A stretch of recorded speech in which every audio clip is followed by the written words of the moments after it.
డబ్బు, అనారోగ్యం, ఉద్యోగం, వ్యాపారం, అప్పులతో బాధపడుతున్నారా? మీకోసమే మేనిఫెస్టింగ్ మిరాకిల్స్ 11 days ప్రోగ్రామ్.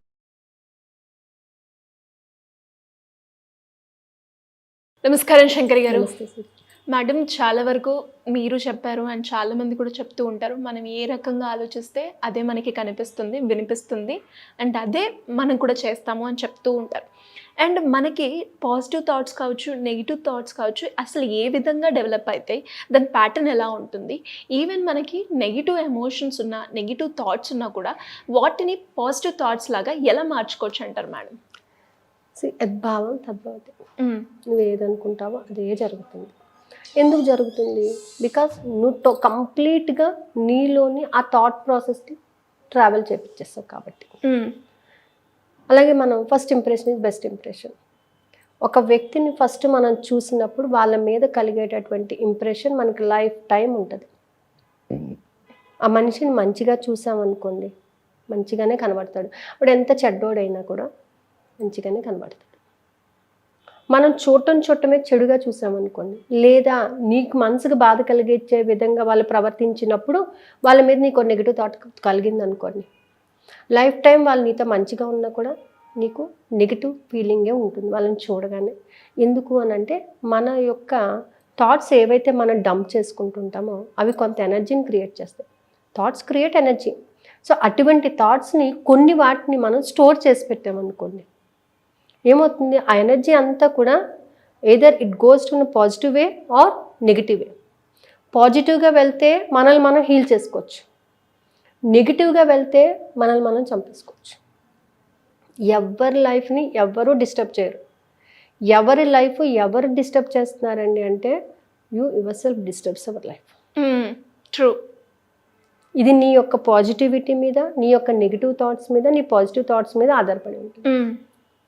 నాకు హెల్త్ అస్సలు బాగాలేదండి, హెల్త్ అస్సలు బాగాలేదు నువ్వు కనిపించిన వాళ్ళందరికీ హెల్త్ బాగాలేదని నువ్వు చెప్పావా అనుకోండి, ఖచ్చితంగా ఏమవుతుంది?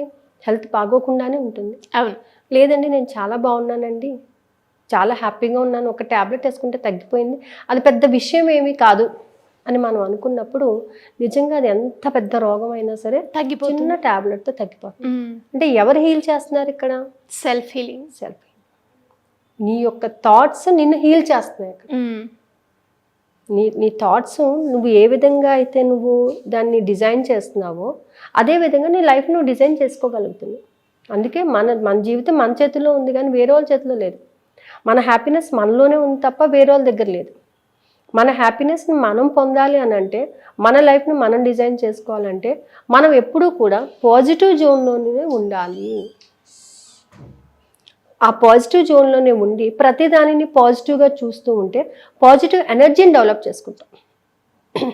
ఈవెన్ మెడిటేషన్లో కానివ్వండి, మీరు ఇంకేదన్నా కానివ్వండి, కొంత పాజిటివిటీని రిసీవ్ చేసుకున్నప్పుడు మాత్రమే అది పాజిటివ్గా వెళ్తుంది. ఇప్పుడు కొంతమంది ఎన్ని మనం చాంటింగ్స్ చెప్పినా దీనికన్నా బెస్ట్ ఏముంది, దీనికన్నా బెస్ట్ ఏముంది, ఏది తొందర పని చేస్తుంది, ఇది చేస్తే నాకు తొందరగా వర్కౌట్ అయిపోతుంది, దీనికన్నా నా లైఫ్ సెటిల్ అయిపోవడానికి ఇంకేమన్నా కొత్తది ఉందా అంటే నువ్వు ఆ మంత్రాన్ని కానీ ఆ ఎఫర్మేషన్ కానీ నువ్వు పాజిటివ్గా రిసీవ్ చేసుకోలేకపోతావు. ఎప్పుడైతే దానిని ఉపయోగించి దానిలో పాజిటివ్ ఎనర్జీని గ్రహిస్తారు, అసలు మనం వాడినప్పుడు దాంట్లో వచ్చేటటువంటి స్వీట్నెస్ని మనం టేస్ట్ చేయగలిగినప్పుడు అది మనకు తెలుస్తుంది. ఇప్పుడు భగవద్గీత ఉందండి, భగవద్గీత అందరింట్లోనే ఉంటుంది. అవును.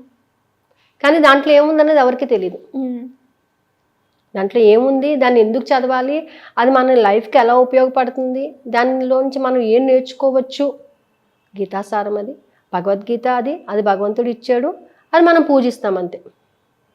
దాంట్లో ఉన్న మంచిని నువ్వు తీసుకుంటున్నావా? రెగ్యులర్గా దాని గురించి నువ్వు కొంత ఆలోచన చేసినట్లయితే లైఫ్లో కావాల్సిన ప్రాబ్లమ్స్ అన్నిటికీ సొల్యూషన్ అందులోనే ఉంటుంది. అంటే ఎప్పుడు నువ్వు పాజిటివ్గా రిసీవ్ చేసుకున్నప్పుడు, ఏముందిలే భగవంతుడు ఏం చెప్పాడు అని అనుకున్నారే అనుకోండి, నువ్వు ప్రాబ్లం ఫేస్ చేస్తూనే ఉంటావు. ఎప్పటి వరకు? నువ్వు రియలైజ్ అయ్యే వరకు. సో రియలైజేషన్ అనేది నువ్వు ముందు గ్రహించినట్లయితే నీ ప్రాబ్లం డైల్యూట్ అవుతుంది. లేదు నేను ప్రాబ్లమ్ని గ్రహించినంటే నువ్వు కాన్సన్ట్రేట్ చేసుకుంటుంటావు. సో ఇవన్నీ ఎక్కడి నుంచి వస్తున్నాయి? నీ యొక్క థాట్స్ బట్టి వస్తాయి. నువ్వు ఏదైతే వెలివేసి చూస్తున్నావో, ఏదైతే నీది అని అనుకుంటున్నావో దాన్ని నువ్వు పాజిటివ్గా రిసీవ్ చేసుకోగలిగినప్పుడే డబ్బునైనా సంపాదిస్తావు, కీర్తి ప్రతిష్టలైనా సంపాదిస్తావు.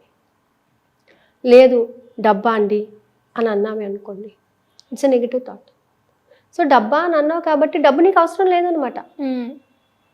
డబ్బు నాకు కావాలి, డబ్బుని నేను ప్రేమిస్తున్నాను, డబ్బుని నేను ఆకర్షిస్తున్నాను అని నువ్వు పాజిటివ్గా రెస్పాండ్ అయినప్పుడు డబ్బు కూడా నీ దగ్గరికి రావడం జరుగుతుంది. అంటే ఎప్పుడు కూడా కొన్ని పాజిటివ్ థాట్స్ని నువ్వు లోపలికి డంప్ చేసుకో, కొన్ని పాజిటివ్ థాట్స్ని రిలీజ్ చేయి. ఎవ్రీ టైం పాజిటివిటీతోనే ముందుకు వెళ్ళినట్లయితే అది నిన్ను హీల్ చేస్తుంది. ఇప్పుడు ₹1,00,00,000 అప్పు ఉన్న వాళ్ళు కూడా 1 సంవత్సరం 2 సంవత్సరాల్లో తీర్చుకునే వాళ్ళు ఉన్నారు. ఏంటి ₹1,00,00,000 అప్పు కూడా. ఓ 10 లక్షల అప్పు ఉన్నవాడు 10 సంవత్సరాలు అయినా కూడా అప్పు ఉందండి అని ఏడ్చే వాళ్ళు ఉన్నారు. ఎందుకు? మన మైండ్ సెట్. నీ మైండ్ సెట్ని దాని మీద నువ్వు ఫోకస్ చేసేటటువంటి విధానం మీద ఆధారపడి ఉంటుంది. ట్రూ. ₹1,00,00,000 అప్పు ఉందా, తీర్చేస్తానండి, ఏదో ఒక అవకాశం దొరుకుతుంది, నాకు వచ్చిన ప్రతి అవకాశాన్ని నేను ఉపయోగించుకుంటాను, అది ₹1,00,000 రానియండి తీర్చుకుంటాను, 20 రానియండి తీర్చుకుంటాను, 30 రాని తీర్చుకుంటాను అని అనుకునే వాడికి తీరిపోతుంది అది. నేను 10 లక్షలు ఒకేసారి తీర్చాలి అనుకునే వాడికి తీర్చలేడు. నేను 10 ఒకసారే కట్టాలండి, 10 రావాలండి అన్న అనుకున్నప్పుడు నీకు అది బర్డెన్ సమ్గానే మిగిలిపోతుంది కదా. కాబట్టి డబ్బు విషయమే కాదు, నీ సెల్ఫ్ హెల్త్ విషయమే కాదు, దేని గురించి అయినా పాజిటివ్గా ఆలోచించినట్లయితే ఆ పాజిటివిటీ నీకు ఎనర్జీని క్రియేట్ చేస్తుంది, పాజిటివ్ ఎనర్జీని క్రియేట్ చేస్తుంది. సో ఈ పాజిటివ్ ఎనర్జీ నువ్వు పాజిటివ్గా ట్రావెల్ చేయడానికి నీకు ఉపయోగపడుతుంది.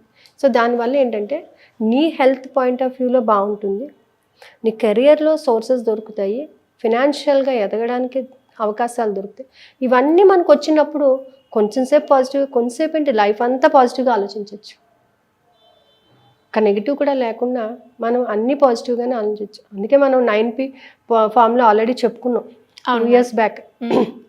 See positive, think positive, hear positive, talk positive అని అన్ని పాజిటివ్సే చెప్పుకున్నాం. సో నువ్వు చూసే విధానం, నువ్వు మాట్లాడే విధానం, నువ్వు అందరితో మింగిల్ అయ్యేటటువంటి విధానాన్ని బట్టి నీ లైఫ్ డిసైడ్ అయిపోతుంది. So everything should be in the positive. A positive thoughts creates positive energy కదా. చీమ కుట్టినప్పుడు నువ్వు బాధపడిన ఫీలింగ్ కూడా నువ్వు పాము కరిచిన విధానంలో చెప్తూ ఉంటారు కొంతమంది. ఎందుకంటే వాళ్ళల్లో ఎప్పుడు కూడా ఆ నెగిటివ్ థాట్ ఉంటుంది కాబట్టి. సో ఎవ్రీ టైం పాజిటివ్ థాట్స్ని క్రియేట్ చేసుకోగలిగితే, సో అది మనం ఏ టైం అయినా కానీ పాజిటివ్గా ఆలోచించడం అనేది నేర్చుకోవాలి. సో మరి అది బ్రహ్మముహూర్త సమయంలో మన పాజిటివ్ థాట్స్ని జనరేట్ చేసుకోవడానికి కావచ్చు, లేదు అంటే ప్రతి మూమెంట్లో కూడా నెగిటివ్ సందర్భాల్లో కూడా పాజిటివ్గా ఆలోచించడానికి ఉపయోగపడుతుంది అంటారా మేడం? ఎస్పెషల్లీ మన క్లాస్లో ఏంటంటే బ్రహ్మముహూర్తంలో చెప్పే ప్రతి అఫర్మేషన్ కూడా పాజిటివ్ ఎనర్జీని ఇస్తుంది. అంటే వాళ్ళు ప్రతిసారి కూడా దాన్ని పాజిటివ్గా రిసీవ్ విత్ గ్రాటిట్యూడ్, కృతజ్ఞతా భావంతో. నువ్వు ఎప్పుడైతే ఎవరినైనా నమ్ముతున్నావో కృతజ్ఞతతో నమ్మినప్పుడు ఖచ్చితంగా వర్క్ జరుగుతుంది. సో ప్రతిదాన్ని కూడా కృతజ్ఞతతో ఎఫర్మేషన్ చేసినప్పుడు పాజిటివ్ ఎనర్జీ ఆటోమేటిక్గా వస్తుంది. So this time I want to change a little bit. ఏంటంటే ఎవ్రీ సండే ఒక వర్క్షాప్, అంటే ఏ చక్రం మీద అయితే వర్క్ చేస్తున్నారో ఆ చక్ర గురించి మీ యొక్క ఫీలింగ్స్ని, థాట్స్ని, మీలో ఉన్నటువంటి నెగిటివ్స్ని ఎలా రిమూవ్ చేసుకోవాలని ఒక చిన్న వర్క్షాప్స్, అంటే 7 weeks 7 వర్క్షాప్స్ అనేవి జరుగుతూ ఉంటాయి. అలాగే మనం టెక్నిక్స్ కోసం కూడా వర్క్షాప్స్ కండక్ట్ చేస్తున్నాం 23rd నుంచి. సో ఈ మార్నింగ్ క్లాస్కి వచ్చే వాళ్ళకి ఎవ్రీ సండే ఉంటుంది. రెగ్యులర్గా వచ్చే వర్క్షాప్ చేసుకునే వాళ్ళకి రెగ్యులర్ ప్యాటర్న్లో 23rd నుంచి క్లాసెస్ ఉంటాయండి. సో ఇది ఎవరికైనా ఇంట్రెస్ట్ ఉంటే కింద స్క్రోల్ అవుతున్న నెంబర్ని కాంటాక్ట్ చేస్తే they will give the information. Thank you madam, thank you so much.